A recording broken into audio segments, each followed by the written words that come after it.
Friends, welcome to BHK Raju competitive ఆడా channel.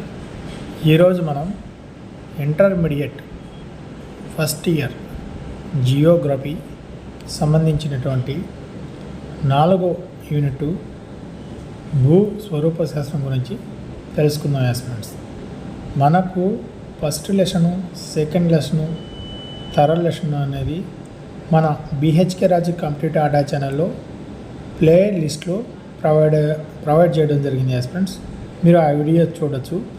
అదేవిధంగా మన వీడియోస్ నచ్చితే మీరు తప్పనిసరిగా సబ్స్క్రైబ్ చేయండి. ఫ్రెండ్స్, లైక్ చేయండి. మన లాంటి నిరుద్యోగులకు ఉపయోగపడే విధంగా నేను క్లాసెస్ చేస్తున్నాను. ఫ్రెండ్స్, ఖచ్చితంగా సబ్స్క్రైబ్ చేయండి.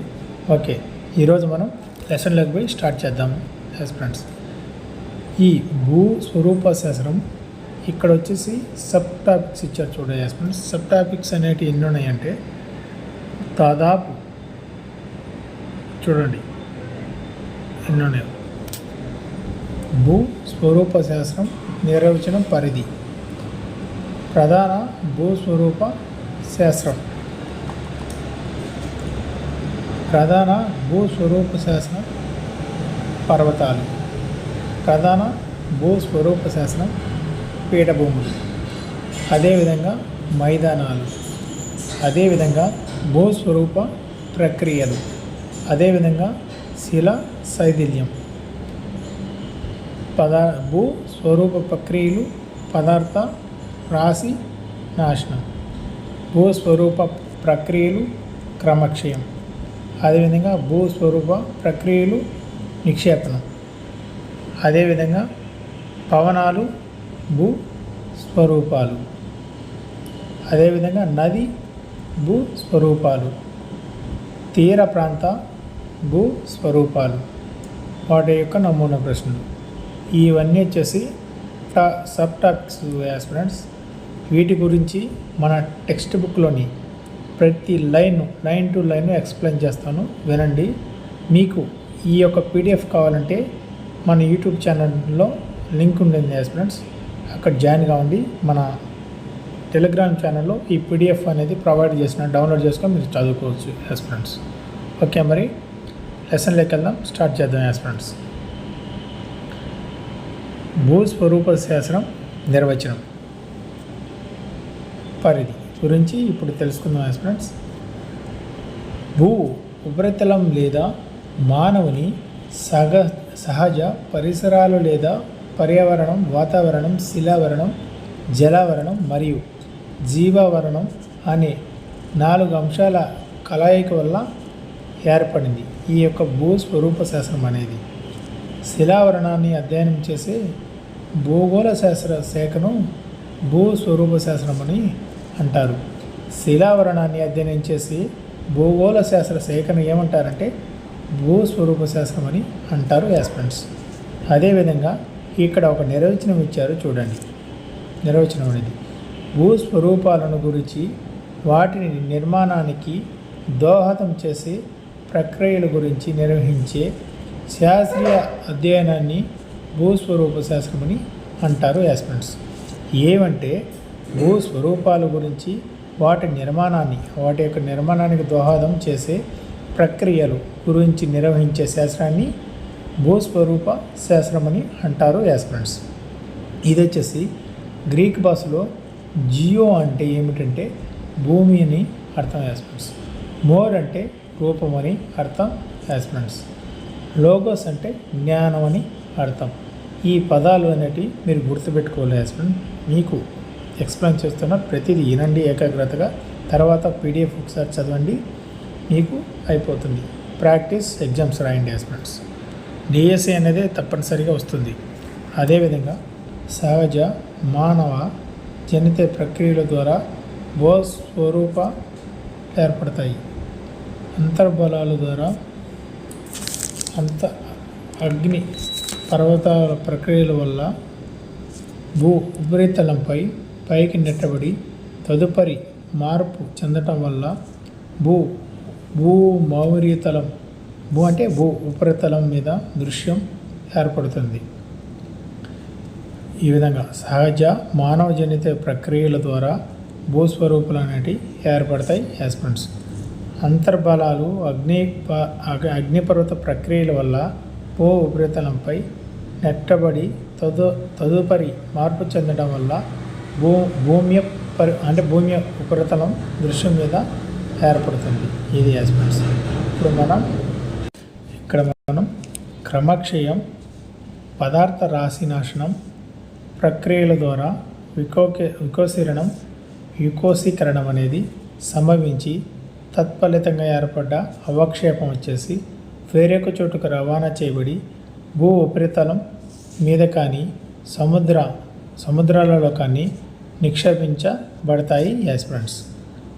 అంతర్బలాలు ప్రభావంతో కానీ ఉపరితలాన్ని అడుగున ఉన్న అవక్షేపశిలల భౌతికంగా మార్పు చెందడం వల్ల కానీ లేదా భూమి ఉపరితలంపై అవతరణ చెందటం వల్ల కానీ ఎత్తున భూమి ఉపరితల పల్లవ ప్రాంతంగా మార్పు చెందవచ్చు.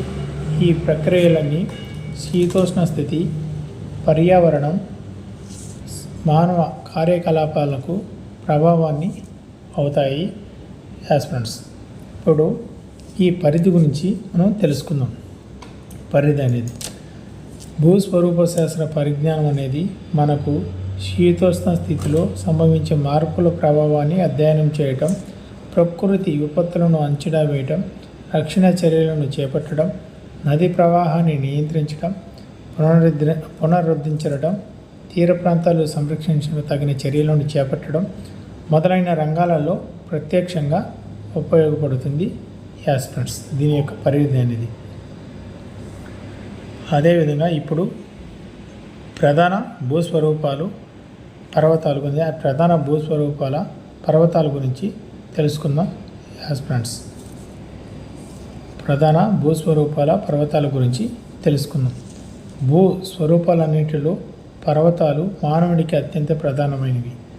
అదేవిధంగా ప్రపంచంలో లభించే మంచినీటిలో సింహభాగం పర్వతాలలోనే ఆవిర్భవిస్తుంది.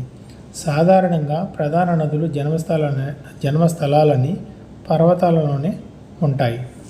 ఈ ఎత్తైన ప్రాంతాలలో జన్మించే నదులు దిగువ మైదాన ప్రాంతాలు ప్రవహిస్తూ ఆ ప్రాంతాలలో అధిక సంఖ్యలో నివసించే ప్రజలకు నీటిని అందిస్తున్నాయి. ఇది యాస్పిరెంట్స్. అదేవిధంగా నిర్వచనం ఇచ్చాను, తెలుసుకుందాం. భూమి ఉపరితలం మీద సాధారణంగా ఒక శిఖరంతో కూడిన సహజ సిద్ధంగా ఏర్పడ్డ ఒక ఎత్తైన భూస్వరూపాన్ని పర్వతం అని అంటారు. భూస్వరూప పర్వతం అని అంటారు. ఇది కొండ కంటే ఎక్కువ ఎత్తును వాలును అనేది కలిగి ఉంటుంది. యాస్పిరెంట్స్. భూస్వరూప శాస్త్రం గురించి ఇప్పుడు మనం తెలుసుకుంటున్నాం. పర్వతాలు సాధారణంగా 600 మీటర్ల కంటే ఎత్తుగా ఉంటాయి. ఎత్తు అంతకంటే తక్కువ ఉంటే వాటిని కొండలని అంటారు. అయితే ఎత్తుకు సంబంధించిన నిబంధన ప్రపంచమంతటా ఒకే విధంగా అనేది లేదు. యాస్పిరెంట్స్.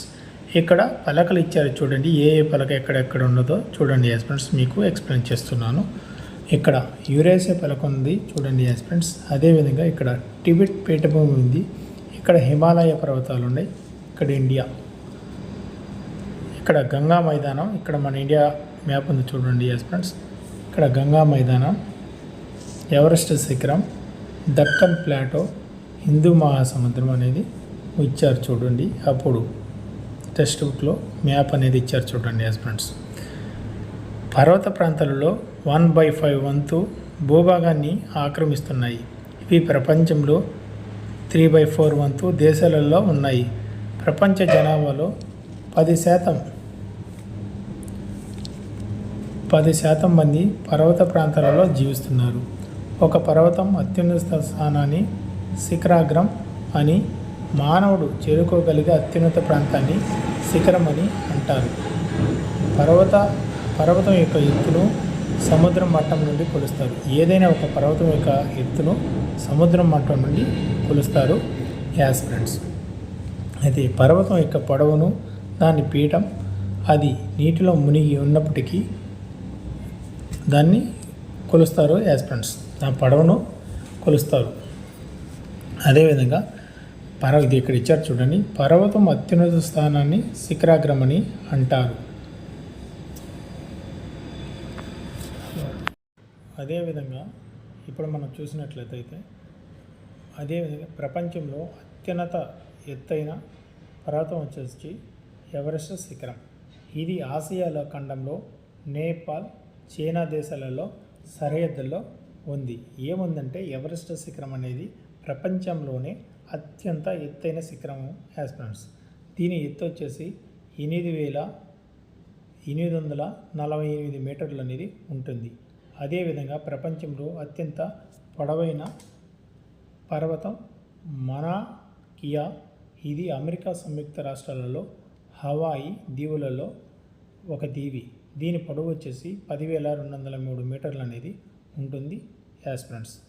ఈ ద్వీపంలో 4,205 మీటర్ల పైభాగం సముద్ర మట్టం కంటే ఎత్తుగా ఉంది ఫ్రెండ్స్.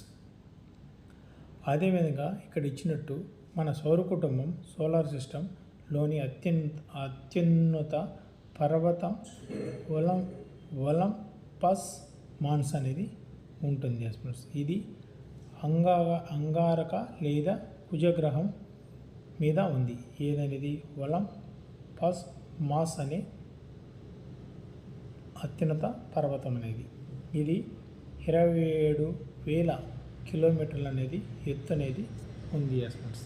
27,000 మీటర్ల ఎత్తు అనేది ఉంది. ఇక్కడ చూడండి. ఎక్కడన్నా మీకు తప్పు అయితే క్షమించండి ఫ్రెండ్స్. నేను మళ్ళీ ఎక్స్ప్లెయిన్ చేస్తాను, గ్రహించండి.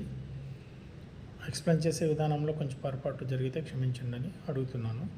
అదేవిధంగా ఇది ఇప్పుడు మనకు ఏ పర్వతం ఎక్కడుంది దాని గురించి ఒక టేబుల్ ఇచ్చారు ఫ్రెండ్స్. చూద్దాం. ఇక్కడ ఖండము, పర్వతము, ఉనికి, ఎత్తు మీటర్లు. ఆసియా ఖండంలో ఏది ఉందంటే ఎవరెస్ట్ శిఖరం ఫ్రెండ్స్. ఇది ఎక్కడ ఉందంటే నేపాల్, చైనా. ఎన్ని వేల మీటర్లలో ఎత్తుందంటే 8,848 మీటర్ల ఎత్తులో ఉంది.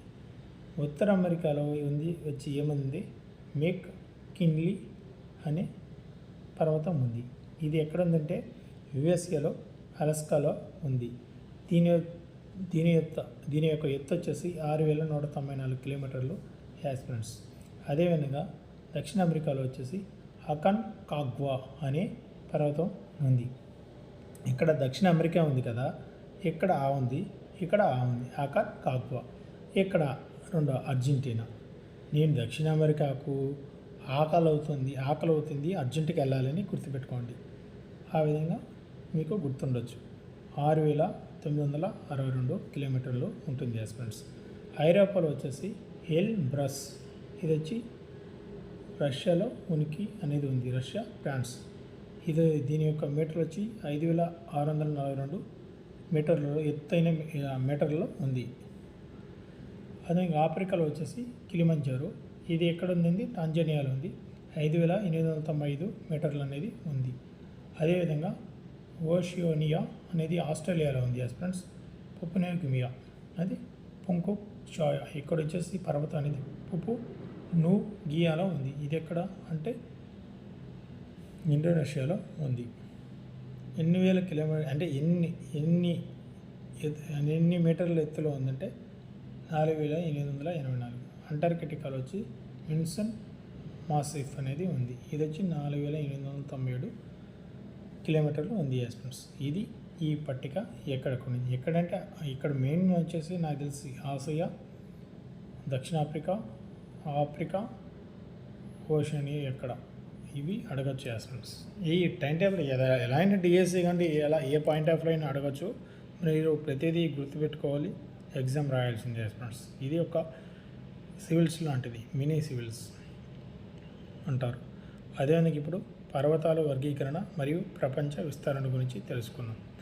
అన్ని ఏర్పడ్డ విధానాన్ని అనుసరించి పర్వతాలు ప్రధానంగా 5 రకాలుగా ఉన్నాయి. అవి అగ్ని పర్వతాలు, కలశ పర్వతాలు, ముడత పర్వతాలు, ఖండ పర్వతాలు, అదేవిధంగా పీఠభూమి పర్వతాలు అనేవి ఉన్నాయి ఫ్రెండ్స్.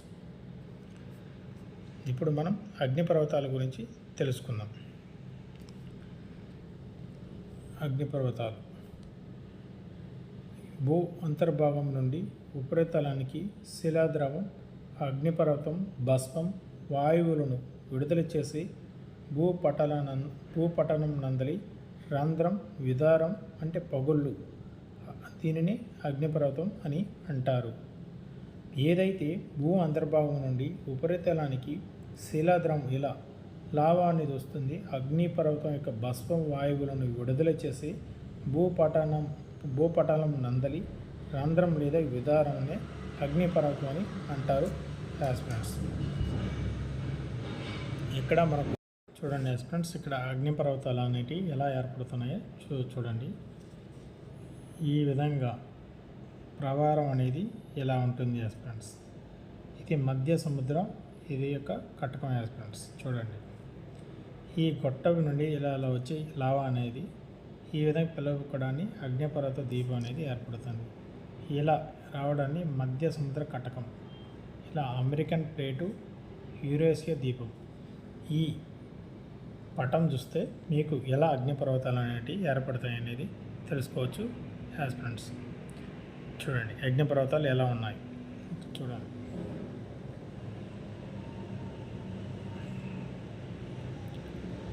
ఆ విధంగా అగ్నిపర్వతం అనేది విడుదల చేయబడ్డ లావా, అగ్నిపర్వతం భస్మం ఆ రంధ్రం చుట్టూ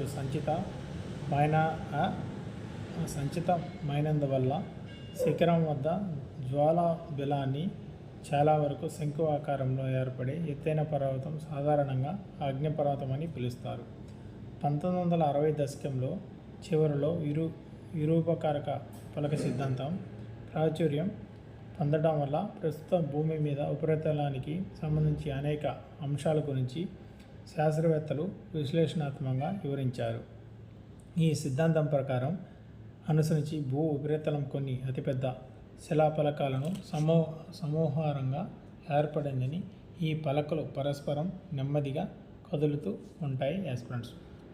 అలా అగ్నిపర్వతాలని 3 విధాలుగా ఏర్పడతాయి. వాటి గురించి తెలుసుకుందాం ఫ్రెండ్స్.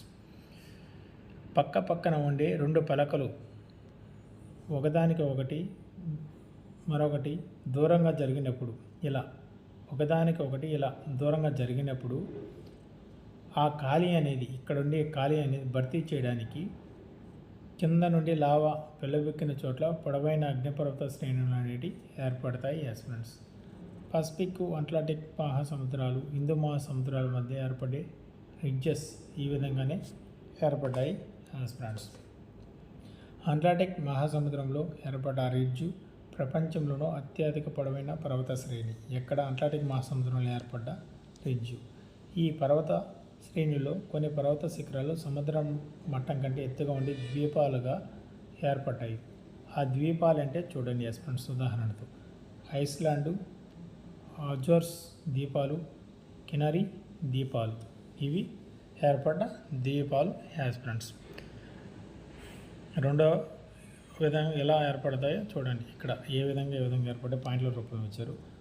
పక్కకు ఉన్న 2 పలకలు ఒకదానికి ఒకటి అభిముఖంగా మరొకటి కదిలినప్పుడు ఒక పలకం నుండి రెండో పలక కిందకు అవరోహణ చెంది కరిగిపోవటం వల్ల కూడా అగ్నిపర్వతాలు ఒక దండనంలోని పూసల మాదిరిగా వరుసగా ఏర్పడి పసిఫిక్ మహాసముద్రం చుట్టూ ఏర్పడ్డ ఇటువంటి అనేక అగ్నిపర్వతాలను పసిఫిక్ అగ్ని వలయం అని కూడా అంటారు.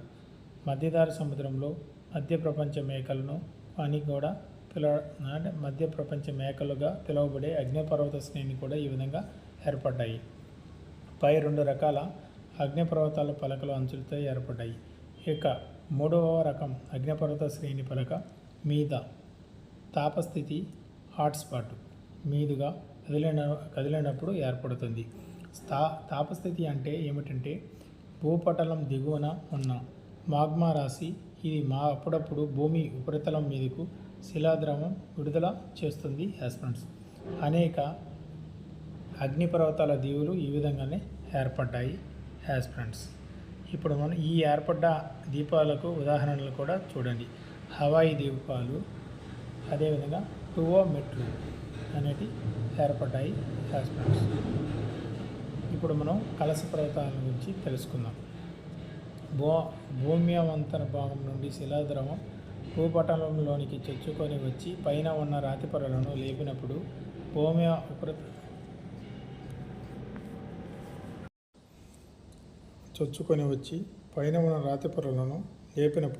భూమి ఉపరితలంపైనున్న ఎత్తైన గుండ్రటి కలశాకార శిలా స్వరూపం ఏర్పడుతుంది. కొంతకాలానికి పెళ్ళుబుక్కిన శిలాద్రవం చల్లబడి అతిపెద్ద కఠినశిలగా స్వరూపంగా ఏర్పడుతుంది. ఫ్రెండ్స్, దీని పైన ఉన్న పైకి లేపబడ్డ భూస్వరూప పొరలు క్రమక్షయం చెందటం వల్ల ఈ అతిపెద్ద కఠిన శిలాస్వరూపం బహిర్గతం అవుతుంది. కొంతకాలానికి ఈ భూస్వరూప పర్వతాలు లోయలు క్రమక్షయం చెంది కలశ పర్వతాలుగా పరిణామం చెందుతాయి. ఫ్రెండ్స్, ఇవి వచ్చేసి ఉదాహరణ చూడండి. అమెరికా సంయుక్త రాష్ట్రాల్లో అడిరాండక్ పర్వతాలు, బ్లాక్ హిల్స్ పర్వతాలు మొదలైనవి. ఇది కలశ పర్వతాల గురించి. ఇప్పుడు మనం ముడత పర్వతాల గురించి తెలుసుకుందాం. ఫ్రెండ్స్, భూమి ఉపరితలం ఏర్పరిచిన పలకలు ఒకదానికొకటి అభిముఖంగా మరొకటి కదలడం వల్ల పటంలోని రాతి పొరలను తీవ్రమైన ఒత్తిడికి లోనై ముడతలు పడటం, పైకి లేవటం. ఈ విధంగా ముడతలు పడటం మూలంగా ఏర్పడ్డ పర్వతాలను ముడత పర్వతాలని అంటారు. ఫ్రెండ్స్, భూమి ఉపరితలంపై ఉన్న అతిపెద్ద పర్వత శ్రేణులు ఈ విధంగానే ఏర్పడ్డాయి. ఈ పర్వత శ్రేణుల ఎత్తు వయసుపై ఆధారపడి ఉంటుంది. ఫ్రెండ్స్, అందువల్ల ఈ పర్వతాలు వాటి వయసు ఆధారంగా 3 రకాల వర్గీకరించారు జరిగింది. అతి ప్రాచీన ముడత పర్వతాలు ఇవి ఎక్కడ ఉంటాయి? స్కాట్లాండ్ దేశపు ఉన్నత భూములన్నిటి ఉంటాయి. ఫ్రెండ్స్, అదేవిధంగా ప్రాచీన ముడత పర్వతాలు అనేటివి ఎక్కడ ఉంటాయంటే అప్లాచియా పర్వతాలు ఉంటాయి. అదే నవీన ముడత పర్వతాలు అనేటివి హిమాలయ పర్వతాలు, ఆల్ప్స్ పర్వతాలు, రాకీ పర్వతాలు, ఆండీస్ పర్వతాలు అనేటివి నవీన ముడత పర్వతాలు అని అంటారు. ఫ్రెండ్స్, ప్రపంచంలోని అత్యున్నత పర్వతాలు 96 హిమాలయాల పర్వతాలలో ఉన్నాయి. ప్రపంచంలో అన్ని అత్యున్నతమైన ఎవరెస్ట్ పర్వతం కూడా ఆ పర్వతాలలోనే ఉంది. ఫ్రెండ్స్, ఇప్పుడు మనం ఖండ పర్వతాల గురించి తెలుసుకుందాం. భూపటలంలోని రాతి పొరల పైకి ఉప్పుకుతున్న శిలాద్రవం మూలంగా జనించి తట్టుకోలేని స్థితిలో అవి పగిలిపోతాయి. ఆ పగులు భ్రంశాలని అంటారు. 2 సాధారణ సమాంతర భ్రంశాల మధ్య ఉన్న భూభాగం అంతర్బలాల ప్రభావం పైకి లేపబడతాయి లేక కిందికి కుంగిపోతాయి. పైకి లేపబడ్డ భూభాగాన్ని భ్రంశోచిత శిలా విన్యాసం అని కూడా అంటారు. ఫ్రెండ్స్, దీనిని ఖండ పర్వతం అని కూడా అంటారు. ఇలా వెలువెక్కిన పర్వతాన్ని ఖండ పర్వతం అని కూడా అంటారు. కిందికి జారిపోవటం మూలంగా ఏర్పడ్డ పల్లపు ప్రాంతపు గ్రావిన్ లేదా పగులు లోయ అని కూడా అంటారు. ఉదాహరణకు తీసుకున్నట్లయితే ఐరోపాలోని వాషింగ్టన్ బ్లాక్ ఫారెస్ట్ పర్వతాలు. ఈ పర్వతాల మధ్య ఏర్పడ్డ రైను అనేది ఏర్పడుతుంది. ఫ్రెండ్స్, ఇప్పుడు మనం పీఠభూమి పర్వతాల గురించి తెలుసుకుందాం. ఫ్రెండ్స్, పైన వివరించిన 4 రకాల పర్వతాల మాదిరిగా ఇవి అంతర్గత బలాల ప్రభావం ఏర్పడలేదు. బాహ్య ప్రవృత్తి బలాలు మరొక ప్రధాన భూస్వరూపమైన పీఠభూములు క్రమక్షయం చేయటం వల్ల ఏర్పడ్డాయి. అందులో వీటిని పీఠభూమి పర్వతాలని పిలుస్తారు. నదుల వల్ల ఖండించబడ్డ పీఠభూములు ఉన్నత ప్రాంతాలను విశ్లేషించి ఒకే ఎత్తులో ఉంటాయి. అయితే ఇవి లోపల అగాధ ధరలతో వేరు చేయబడి ఉంటాయి. పీఠభూములు పిలువబడే కొన్ని ప్రాంతాలు విపరీతంగా క్రమక్షయం చెంది ఉంటాయి. ఫ్రెండ్స్, ఆ ప్రాంతాలలో ఎక్కడ సమతల ప్రాంతాలు మచ్చుకు కూడా మిగిలే అవకాశం కూడా లేదు. ఫ్రెండ్స్, ఉదాహరణకు చూసినట్లయితే ఆసియాలోని హ్యాంగ్లీ, మెకాగో, సాల్విన్, ఐరావతి మొదలైన ప్రధాన నదులు జన్మస్థలిమైనవే. టిబెట్ పీఠభూమి తూర్పు ప్రాంతం అనేక అగాధ ధరలు, వాటి మధ్య అధిక వాలు, ఎత్తైన రిజ్జులు క్రమక్షయం చెందింది. అయితే ఈ అత్యున్నత రిజ్జులు అనేటివి పర్వతాలు ఒకే అత్యధిక ఎత్తులో ఉన్నాయి. అందువల్ల వీటిని పీఠభూమి పర్వతాలను కూడా అంటారు. ఫ్రెండ్స్, ఇది ఫ్రెండ్స్, మనం ఈరోజు ఈ యొక్క సబ్ టాపిక్స్ వచ్చేసి ఏమి తెలుసుకున్నామంటే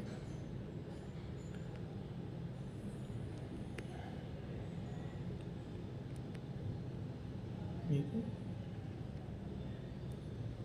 చూద్దాం ఫ్రెండ్స్. మీరు డిఎస్సి అనేది ఖచ్చితంగా వస్తుంది.